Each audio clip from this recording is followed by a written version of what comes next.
Hello दोस्तों, मैं JK start एलएसएट and a NET paper 2 education के सीरीज का एक और वीडियो लेकर आया हूं। दोस्तों, हम डिस्कस कर रहे हैं एजुकेशनल थिंकर्स। इसमें हमने अब तक बहुत सारे एजुकेशनल थिंकर्स डिस्कस किए हैं और उनका कंट्रीब्यूशन टू एजुकेशन।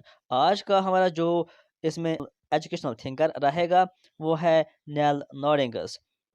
दोस्तों, अब तक के जितने भी टॉपिक्स हमने डिस्कस किए हैं उन सारे वीडियोस का लिस्ट आपको मिलेगा एजुकेशन पेपर 2 की नाम का जो लिस्ट है। उसके अलावा पेपर 1 जो जनरल पेपर है वो भी हम डिस्कस कर रहे हैं। उसके वीडियोस आपको मिलेंगे जेके सेट एलएसएट एंड नेट के नाम का जो लिस्ट है। पर हमने कल ही सेट का प्रीवियस पेपर डिस्कस किया है और आगे भी हम उस पर और पेपर्स डिस्कस करेंगे, तो वो भी आपको मिलेंगे नेट सेट प्रीवियस पेपर के नाम का जो लिस्ट है। इसके अलावा आप देखिए जितने भी टॉपिक्स हमने डिस्कस किए हैं उनका पीडीएफ नोट्स आपको मिलेगा टेलीग्राम चैनल पर, जिसकी लिंक मैंने डिस्क्रिप्शन में डाल दी है।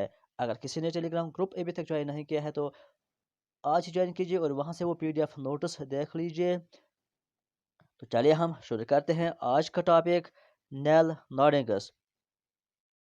दोस्तों, नेल नॉर्डिंगस एक अमेरिकन बेस्ट नोन फिलोसोफर थी और एजुकेशनल एनालिस्ट भी थी।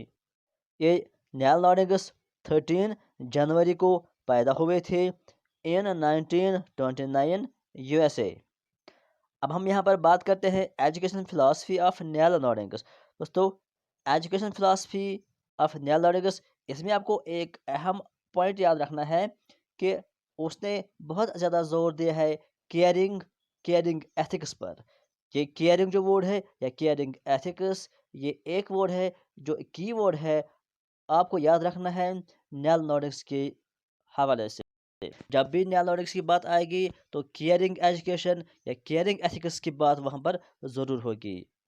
इस बात को आप याद रखिए, इससे आपको क्वेश्चन सॉल्व करने में आसानी हो जाएगी, क्योंकि इस पर अक्सर क्वेश्चन आ जाते हैं कि केयरिंग एथिक्स पर किसने जोर दिया है या केयरिंग एजुकेशन किसकी फिलॉसफी रही थी। तो ये आपको याद होना चाहिए कि नेल नॉर्डिंगस है वो पर्सन कि जिसने केयरिंग एजुकेशन पर बहुत ज़्यादा जोर दिया था।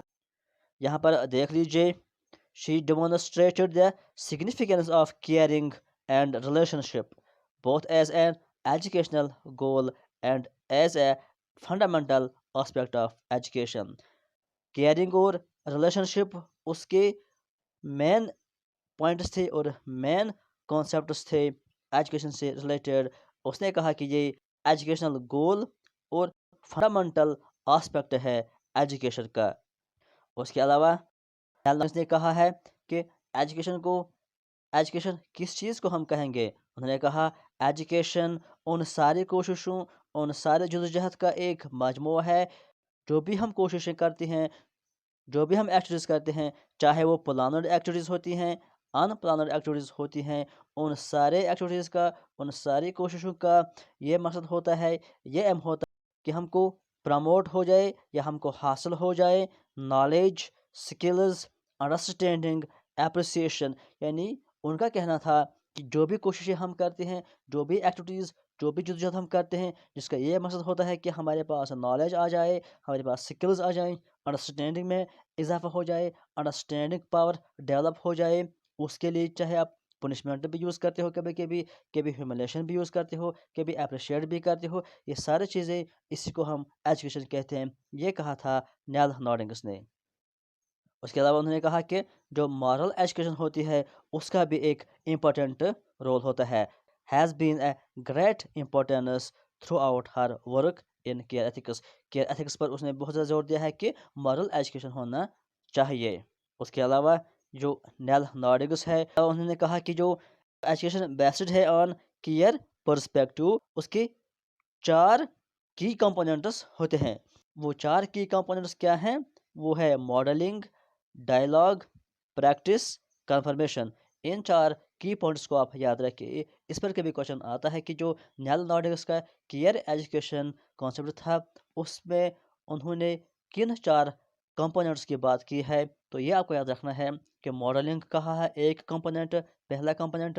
दूसरा कंपोनेंट उन्होंने कहा कि डायलॉग, और तीसरा कंपोनेंट उन्होंने कहा है प्रैक्टिस, और चौथा कंपोनेंट उन्होंने कहा है कन्फर्मेशन। अब ये 4 जो कंपोनेंट्स है इनका क्या मतलब है। मॉडलिंग पहला कंपोनेंट है। इसमें कहा जाता है कि अगर आपको स्टूडेंट्स में केयर एजुकेशन डेवलप करनी है, केयर एथिक्स डेवलप करना है, तो सबसे पहले आपको मॉडलिंग करनी है। मॉडलिंग का मतलब है कि आपको डिज़ाइन बनाना है, आपको एक नक्शा बनाना है, आपको ऐसी एक्टिविटीज़ करनी है कि जिनसे आप उसका खाका तैयार करेंगे, उसका डिज़ाइन करेंगे कि किस तरह से आप उनके अंदर वो केयर एजुकेशन डेवलप करेंगे। यानी आपके पास एक गोल होना चाहिए, ऑब्जेक्टिव होना चाहिए, एक रास्ता होना चाहिए, एक स्ट्रेटजी होनी चाहिए कि किस तरह से आप उनके अंदर वो कॉन्सेप्ट डेवलप करेंगे। जब ये कॉन्सेप्ट मुकम्मल हो जाए, जिसको हम कहते हैं कि ब्लूप्रिंट होना चाहिए, उसके बाद दूसरे कंपोनेंट की बात आती है जो कि डायलॉग है। अब डायलॉग का क्या मतलब है? डायलॉग का मतलब है कि अब आपको उन स्टूडेंट्स में वो केयर एजुकेशन प्रोवाइड करनी है, जो कि इस कंपोनेंट को कहा जाता है कि ये फंडामेंटल कंपोनेंट है। आपको डायलॉग करना है, यानी आपको उनको समझाना है, उनको पढ़ाना है, उनको इसके लिए तैयार करना है। यानी आप उनको सिखाएँगे, उनको बताएँगे कि केयर एजुकेशन क्या है, किस तरह से वो डेवलप हो जाएगी। यानी आपको बेसिक एजुकेशन को प्रोवाइड करना है, उसके लिए केयर एजुकेशन के लिए उसको तैयार करना है। ये चीज़ें होती है डायलॉग में। उसके बाद काम आते हैं प्रैक्टिस की। प्रैक्टिस में क्या होता है कि जब उनके पास वो नॉलेज आ गई, वो रूल्स आ गए, वो समझ गए, उसकी अहमियत समझ गए कि क्या होता है केयर एजुकेशन, उसके बाद आपको प्रैक्टिस भी करानी है। यानी उन रियल लाइफ में आप उनको ऐसी एक्टिविटीज़ प्रोवाइड करेंगे कि वो प्रैक्टिकली ऐसे काम करेंगे जिसमें केयर एजुकेशन या केयर एथिक्स शामिल हो जाता है। यानी वो प्रैक्टिकली उसमें इन्वॉल्व हो जाएँगे। प्रैक्टिकली वो ऐसे काम करेंगे जिसमें केयर, एथिक्स और केयर से रिलेटेड चीज़ें आ जाती हों। जब वो प्रैक्टिस बहुत ज़्यादा करेंगे, बार-बार करेंगे और रेगुलरली वो काम करेंगे, ऐसे एक्टिविटीज़ करेंगे जिससे उनके अंदर केयरिंग का जज़्बा पैदा हो जाएगा, केयरिंग एथिक्स आ जाएँगे, तो उसके बाद उनमें कन्फर्मेशन आ जाती है। कन्फर्मेशन का मतलब है कि वो उसके आदी फिर बन जाते हैं, फिर उनकी लाइफ़ में वो एज़ अ कंपोनेंट वो एडजस्ट हो जाता है। यानी उनकी लाइफ़ में फिर केयरिंग का जज़्बा है, वो उनकी लाइफ का एक हिस्सा बन जाता है, फिर उसके बगैर वो नहीं रहेंगे, यानी उनकी लाइफ का वो एक आदत बन जाता है और फिर वो मुकम्मल तौर पर उस पर कारआमद हो जाएँगे, यानी उस एक्टिविटी को फिर वो हमेशा करते रहेंगे, वो कन्फर्मेशन हो जाता है। तो ये 4 कंपोनेंट्स हैं इस केयर एथिक्स की, जो कि कहा था नेल नॉर्डिंगस ने। उसके बाद हम बात करेंगे मेजर वर्क्स, यानी जो इम्पोर्टेंट बुक्स लिखी थी, इम्पोर्टेंट वर्क्स क्या था नेल नॉर्डिगस ने, उस पर हमें बात करनी है क्योंकि इस पर भी कभी-कभी क्वेश्चन आता है। तो पहला जो उन्होंने बुक लिखी थी फिलॉसफी ऑफ एजुकेशन, इसको याद रखिए, इम्पोर्टेंट बुक है। उसके बाद दूसरी बुक है caring the feminine approach of ethics, ये भी नेल नॉर्डिगस ने लिखी थी। उसके बाद एक और इम्पोर्टेंट वर्क है वुमेन एंड इविल, इसको भी याद रखिए। और उसके बाद है एक और important work educating moral police, इसको भी आप याद रखिए। ये कुछ इम्पोर्टेंट वर्क्स हैं नेल नॉर्डिगस की। उसके बाद यहाँ पर मैंने कुछ 2-3 कोट्स एजुकेशन से रिलेटेड नेल नॉर्डिगस की कॉपी किया है, तो आप इनको एक बार देख लीजिए, क्योंकि कभी-कभी एग्ज़ाम में कुछ कोट्स भी आती हैं और आपसे क्वेश्चन में कहा जाता है कि ये कोट किसने कहा है या ये कोट किसका है, तो कुछ इंपॉर्टेंट कोट्स भी आपको याद होने चाहिए। तो पहला जो कोट है, education by its very nature should help people to develop their best selves, ये भी नेल नॉर्डिगस का इंपॉर्टेंट कोट है। एजुकेशन ऐसा होना चाहिए कि जो लोगों के अंदर उनका बेस्ट सेल्व्स डेवलप कर दे। दूसरा इंपॉर्टेंट कोट है, we human beings are in the world not mere spectators watching from outside, यानी हम जो इंसान इस दुनिया में आए हैं, हमारा काम सिर्फ ये नहीं होना चाहिए कि हम दूर से इस दुनिया में जो भी एक्टिविटीज़ हो रही हैं उसका तमाशा बनकर रहेंगे। हमें खुद एक्ट करना है, केयरिंग का जज्बा हमारे पास होना चाहिए। अगर कहीं पर कोई प्रॉब्लम होती है तो हमें उसको दूर करने की कोशिश करनी चाहिए। तो अगर कहीं पर कुछ अच्छा करने की ज़रूरत है, कुछ करने की ज़रूरत है, तो हमें एक्टिवली वो काम करना है। सिर्फ़ तमाशाई बनकर हमें इस दुनिया में नहीं रहना है। ये भी कहा था नेल नॉर्डिग्स ने। उसके बाद एक और इम्पोर्टेंट कोट है नेल नॉर्डिग्स का, we live in a culture that has defined human beings as distinctly rational animal, हम ऐसे कल्चर में रहते हैं जहाँ पर इंसानों को कहा गया है कि वो रेशनल एनिमल्स हैं।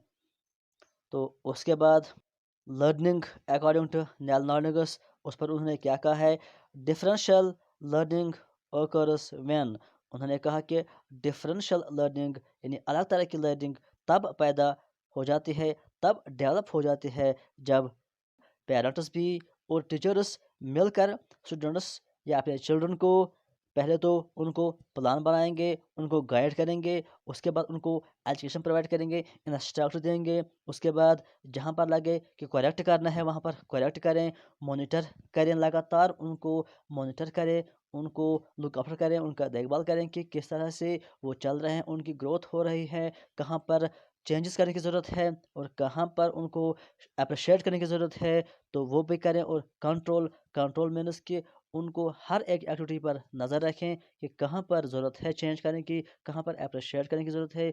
और जब वो ग्रोथ होती जाए और उसमें फिर वो ग्रोथ उनका मेंटेन रखना, इन सारी चीज़ों को हम कंट्रोल कहते हैं। तो ये सारी चीज़ें जब टीचर भी और पेरेंट्स भी मिलकर करेंगे तो तभी डिफरेंशिएटेड लर्निंग यानी एक अलग तरह की लर्निंग, हाई क्वालिटी की लर्निंग पॉसिबल होती है। उसके बाद नोट है, इंपॉर्टेंट नोट है, इसको याद रखिए। कभी कभी इस पर भी क्वेश्चन आता है, लास्ट ईयर इस पर क्वेश्चन आया था नेट में कि वहाँ पे क्वेश्चन आया था कि नेल नॉर्डिंग्स जो है उसकी फिलॉसफी किस एजुकेशन थिंकर से मिलती जुलती है या कॉमन है। तो ये पॉइंट आप याद रखिए कि नेल नॉर्डिंग्स जो है उसकी फिलॉसफी सेम है उसी जैसा जो कि सॉक्रेट का था, यानी नेल नॉर्डिंगस और सॉक्रेट, इनका कॉमन व्यू पॉइंट है थ्योरी ऑफ नॉलेज, यानी नॉलेज से रिलेटेड, एजुकेशन से रिलेटेड इनका व्यू पॉइंट कॉमन है नेल नॉर्डिंग्स और सॉक्रेट्स का। दोस्तों ये था एक शॉर्ट नोट ऑन नेल नॉर्डिंगस, उसकी फिलॉसफी, उसका कंट्रीब्यूशन टू एजुकेशन। आज के इस वीडियो में फिलहाल इतना ही।